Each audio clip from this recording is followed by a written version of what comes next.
So my name is Nino Di Rienzo and I'm the owner of Casa Espresso.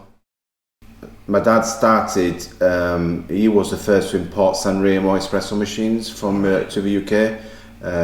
So he came out of the industry, the restaurant industry, and at a time when the coffee culture boomed, we're getting a lot of demand for espresso machines. My dad saw an opportunity, so went to Italy in search for the best espresso machines, and he discovered Sanremo in Treviso near Venice, and he got on really well with a family, won the company, and decided this was the kind of machines he wanted to import.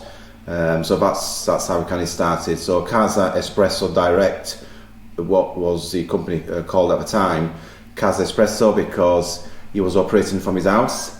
Espresso Direct because he was importing espresso machines directly from the manufacturer.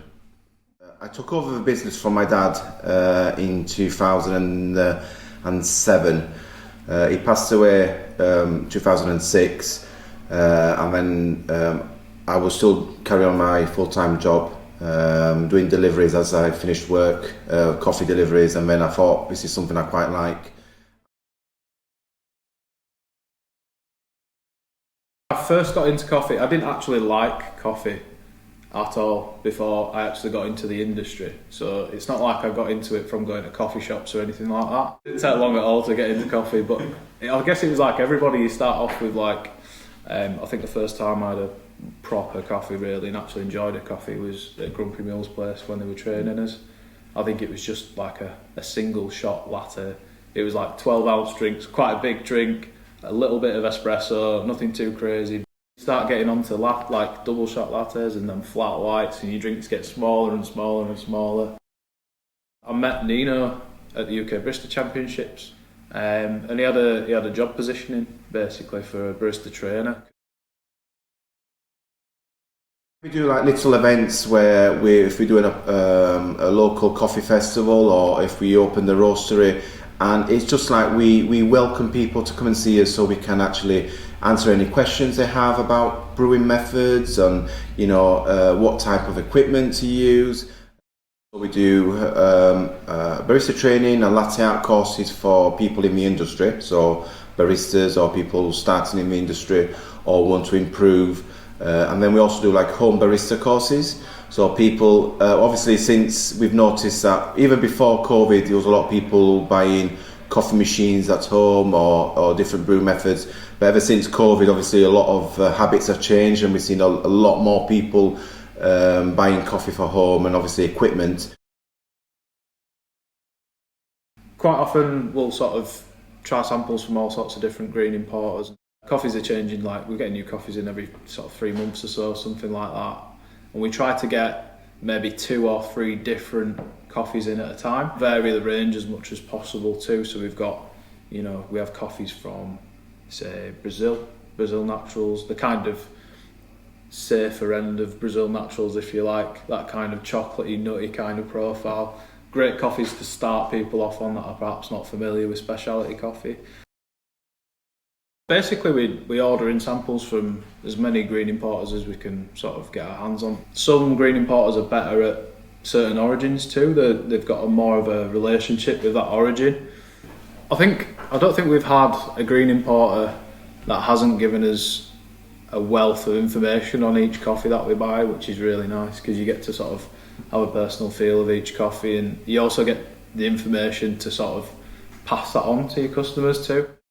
If you understand what you're selling and you sort of appreciate what you've got and what you're selling to people, then it just really helps you sort of sell stuff as well, and like just sort of get your customers to appreciate what you're doing. It's no longer this product, it's it's an experience. Ethiopia that I've got at the minute is a women run washing station. So that's completely controlled. I think it's 14 full-time female staff that they have on site. A lot of their coffees come from smallholder farms, so like small cooperatives, or just smallholders that are bringing their fresh cherry in for sale. And some of these smallholders are run by women too. So it's not all of the coffee is brought in by women, but a small portion of it is, I think, 15 or 20% roughly the coffee is produced by women and then it's processed completely by full-time female staff. So it's a really nice thing that kind of thing's happening. I think it's lovely to be it's a great community, the coffee community. It's between peers in the market, same people who work in the industry, through baristas, through roasters, but also consumers as well. We have a lot of customers that come down to see us, and it's sharing knowledge, sharing thoughts, and it's what's one of the great things about the industry. Disadvantages will be competition, would also be coffee industry has changed over the years from the second wave to the third wave, and still it's hard to get people to understand that coffee can taste differently, can taste sweet, can taste fruity.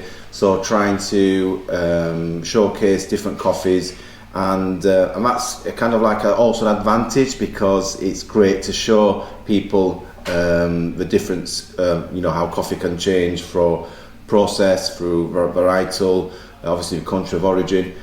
Climate is a big disadvantage because everything will affect future crops, obviously the price of a coffee, obviously the reduction of the coffees as well. I don't have a favourite coffee. I like to try whatever. I remember many years ago when we started the roasting side of the business. We were kind of speaking. We were understanding and learning as we're getting on, and we went to see one of our green coffee importers at the time, and we went to do a coffee cupping to source new coffees. And I remember at the time we were trying all these coffees, and we came to the last coffee, and it was a natural process Pacamara from El Salvador, Nicaragua, and it just literally blew my mind. It was like one of the best coffees I've ever tasted, and I think still today I've not really kind of like matched that kind of coffee. But yeah, I think we all kind of are. Well, me especially, Johnny, are fans of natural processed coffees. So the funky flavours, they're kind of like the ones that just so different. But in terms of I don't drink milk, so obviously I prefer black coffee. So espressos is my kind of favourite. Being half Italian as well, and drinking it up on the counter of a near the bar as well. But filter coffee, obviously, if it's something like a washed, clean, fruity, juicy coffee, that will probably be my second drink. But now we are launching our new home compostable pods. Nice. So I've been testing them at home, and it's been absolutely brilliant for me. Well, being half Italian, obviously it's food. I come from a restaurant background. So I was brought up in restaurants, so Italian food has always been there, kind of like a part of my life. Pizza obviously is a big thing. Where I used to come from in Italy, it's well known to be one of the pizza meccas in the world, of the best pizzeria. So yeah, I'm a bit of a kind of like I've a bit of a trained chef as well, so I know how to cook. So food is kind of like my main thing, and football.